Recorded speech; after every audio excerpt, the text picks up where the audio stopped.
Thirsty on Cosby. We're hot. Guess who bumps into Denise? Stevie Wonder! And ends up in the front seat. Don't worry, Denise, I'm driving today. Here's Most Wonderful Cosby.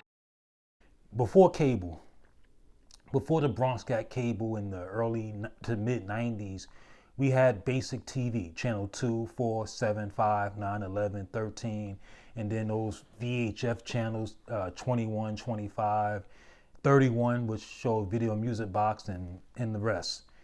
But, you know, like anybody who didn't have cable, you was either hooked on ABC, NBC, or CBS, the three major networks at the time.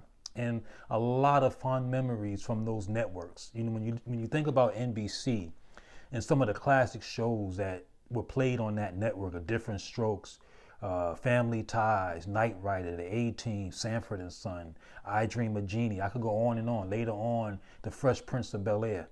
But there's one show that NBC, well, I would say they produced and they carried this show for 8 years. It was a show that was initially rejected by ABC because ABC didn't think the show would be a good ratings hit. It wouldn't get good ratings. So ABC rejected the idea. Two guys from ABC Network had quit ABC and they went to NBC and they met with one of the most successful actors of our time. They met with William Cosby, as we know him as Bill Cosby. And I know a lot of the controversy that surrounds Bill Cosby, and I'm not going to get into that tonight. I'm not going to get into all that. But we can't take away his contributions to Hollywood or the entertainment industry. And with that being said, the concept of the Cosby Show, which was rejected by ABC, was picked up by NBC when Bill Cosby met with these two executives who left ABC. And the premise for the Cosby Show was this, and a lot of people may not know this. It was basically, they wanted the show to be built around a blue-collar family. A father that was a limousine driver and a mother that was a stay-at-home mom. And they wanted to build it around a blue-collar family. Bill Cosby suggested that the family would be a financially well-off family, and he wanted the premise to be about education. And the show, the Cosby Show, was filmed, the first season was filmed in Brooklyn, and then from the second season to the end of the show, the end of the series, it was filmed in Kaufman Studios in Astoria, Queens, or something like that. I don't know if it's the Silver Cup Studio or whatever, but it was filmed in Queens. But you know, Bill Cosby wanted the show to be filmed in New York for whatever reason, and not in LA or Hollywood. And with that being said, thus the Cosby Show arrived. A show that was rejected by ABC became the #1 show for 5 consecutive seasons, from season 2 to season 6. 5 years as the most watched show, the highest rated show according to the Nielsen ratings, 5 years in a row. And it not only became the #1 show, but it also made NBC the #1 most watched network at that time. So a show that was rejected and looked upon as if it wasn't going to work, picked up by NBC. When it debuted in September 20th, 1984, that season it ended as the third most highest rated show. And then from the second season to the sixth season, #1. And then the last 2 seasons, I think the 7th season was maybe top 10, and then the last season it went down to number 18. So it kind of went down as the series was coming to an end, and rightfully so with most shows. And with that being said, it's like they say, one man's trash can be another man's treasure. So a show that was rejected by ABC picked up and became a success, not only as in its own right, but also for the network at large. But not only that, you look at the Cosby Show, it also gave way to a spin-off of Different World. And when I look at sitcoms of the 80s, the 70s and 80s, I look at numerous things about it, experiences about it, that I would see that could qualify it as a great sitcom. I mean, we saw with All in the Family, how All in the Family gave spin-off to the Jeffersons and Maude, and Maude gave a spin-off to the Good Times. So a lot of your Good Times, your Maude, your Jeffersons, and maybe a couple of other shows that probably didn't make it, wasn't really too good, they all started from the origin is All in the Family.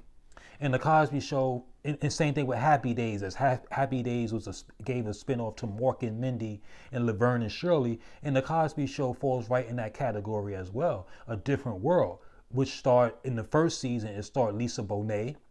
And people don't notice also that A Different World, the two main stars was supposed to be Lisa Bonet and Meg Ryan. Basically was about a black woman and her white best friend in their experience at a historical black college at the time. That was the premise of A Different World at first. That was the intention of what Bill Cosby wanted A Different World to be. Unfortunately, well maybe fortunately, Meg Ryan turned down the role and decided to pursue her film career instead. And but also with the Cosby Show, one of the messages that growing up in the urban community, a lot of people did not like the Cosby Show. One of the knocks on the Cosby Show was, and I felt like this for a while too, it didn't deal with controversial issues. I'm not talking about Theo getting the earring and getting an ear infection or whatever, but it didn't deal with controversial social issues. It didn't deal with racial issues and stuff like that. And that's why it didn't resonate with a lot of black people at the time. And many black people thought it was not realistic. But here, just to drop some knowledge and some wisdom, I'll say this. A lot of those shows, a lot of the themes, a lot of the storylines with these shows where you saw like Family Matters or Good Times or What's Happening, where they dealt with these racial issues, where I remember there was an episode of Family Matters where somebody spray painted the word nigger on Laura Winslow's locker. A lot of those shows basically beat those issues to ad nauseum. Those racial issues to ad nauseum. Now we're not living in this. That wasn't around the Jim Crow era or nothing like that. That was 20, 30 years removed. But you can take a subject and you only can drag it out, but yet so much. And I think Bill Cosby wanted to sway away from that, because I think in my mind, and it's kind of interesting because Bill Cosby did the documentary Black History, Lost, Stolen, or Stray or something like that. I seen it on VHS back in the early 90s. I'm surprised he even did it. But I think one of the things with Bill Cosby, he did not want to promote a victimization narrative, a victimhood mentality.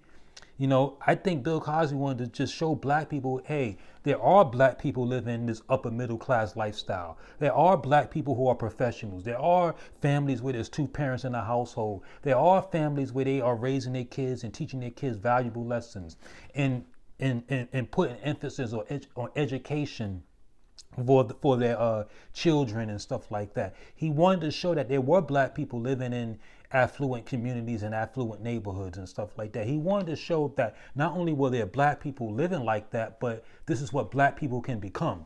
Now, I respect Good Times and What's Happening and the Jeffersons and all those shows like that. I respect it.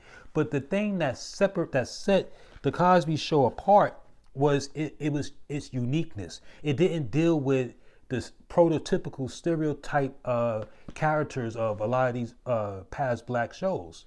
So that's one thing about it. And also, the Cosby Show, not only was it a hit, but it was a groundbreaking show, but it won a lot of hardware. It won, I think in 1985, it won an award for 1985. It won a Golden Globe Award for 1985 Best TV Series. Can you imagine a TV show that was rejected, that finished number 3, and it was voted the best TV series? It won a global award for Best TV Series in 1985. In 1985, it won the Outstanding Comedy Award. Okay, it won 3 NAACP awards. It won multiple People's Choice Awards in different categories for Best Actor, Best Supporting Cast, whatever. It won a lot of hardware. So, it's a show that's not really talked about anymore because of controversy, but we can't, it doesn't negate the impact that the Cosby Show had. And I think that it's time that it gets its just due, And not only that, this show produced a lot of characters. I mean, I like Dr. Huxtable character. I like Claire. I like Felicia Rashad because, like I said earlier, Felicia Rashad, she was pretty much, she wasn't that known before the Cosby Show. She played on a couple of sitcoms and guest starred here and there, but she really wasn't that known in the Hollywood circles until, I believe, the Cosby Show made her a household name and was one of the most beautiful women at that time as well. So, I liked her character. I liked Malcolm Jamal Warner as Theo, and then you had Rudy and Vanessa and Denise and Sandra, and it was Elvin that was married to Sandra, and then later on Raven Simone and Erica Alexander, who played Pam, who played the Huxtable's cousin or something like that. So it produced a lot of household names for years to come. Raven Simone, who went on to do a lot of movies, and also That's So Raven, and still acting at this stage in her life right now. So when I look at the strength of a sitcom, I look at the effects that it has on the culture, not just the culture of one ethnicity, but the American culture as a whole. The success that it had as far as the accolades that it's won, the awards, and how much of a success it made their network, and the household names that they produce, and the spin-offs and all that stuff like that. And the last thing I'm going to say is that The Cosby Show was a strong show that built great character development in their characters on the show. We see Theo in season 1, in the first episode, he had a dirty room, and he didn't want to go to college, and he didn't want to work hard. But the final season, the show was devoted to him graduating finally. After all that he went through, he finally graduated college. He got that degree that his parents was aiming for him to achieve. And I think that was the only episode, the last season of season 8. I think that was the last episode, the only episode that it was a 1-hour episode. And there was a lot of very memorable episodes in The Cosby Show. Some of y'all may have your top 5, top 10 episodes and the likes of it. But the thing of it is that, from September 20th, 1984 to April 30th, 1992, The Cosby Show ran for 8 seasons. And the characters grew, the characters matured, they developed.